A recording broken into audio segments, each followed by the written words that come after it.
This is the Gazelle 6-sided portable gazebo. It is 12 foot in diameter and is about 7 foot tall in the center and has 94 square feet of interior space. So it's a rather large gazebo. It's kind of funny, my original bedroom at home when I was a kid was only 90 square foot.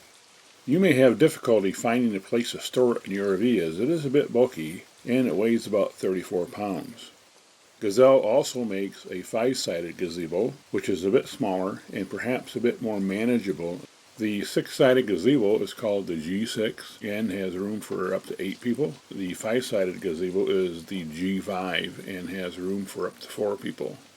These gazebos seem to be really popular as it is often hard to find them in stock. In fact, I had to wait about a month and a half to get mine. You can optionally purchase wind panels in sets of 3 if you wish to protect the gazebo from the wind, as well as a floor. Gazelle calls the floor a footprint. We opted to not buy that attachment as it's just one extra thing to carry and set up and one extra thing to sweep every day. And I'm not sure how much we would use it anyway. The gazebo, as well as the tents they make, is fully assembled and comes right out of the box ready to set up. And it uses a hub system to keep everything connected together, so there are not a lot of loose parts around that you gotta find. The manufacturer states that the gazebo can be set up in 90 seconds. I have not tried to set it up yet, so we'll see how quickly it can be done. So without further ado, here we go. Hey, that wasn't so hard. Okay, we'll do it in slow motion.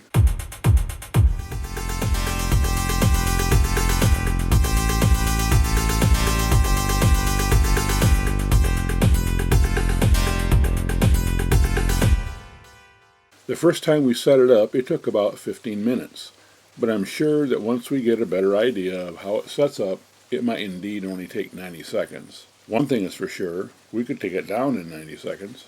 The hub is somewhat under tension, so the panels will pop in and pop out. And here we have one of the hubs that assemble the gazebo. And these are metal hubs, so of course they will get scratched up. There is a hub on each of the 5 panels and for the ceiling. The door itself does not have a hub. This is what makes the gazebo fully assembled with the ability to be erected in 90 seconds. The only other thing to assemble are poles for the door. They fit in nice little pockets at the top and bottom of the sidewalls. The seams of the wind panels attach at the top with D-rings and then with Velcro around the sides, and it will not keep 100% of the water out in a strong storm.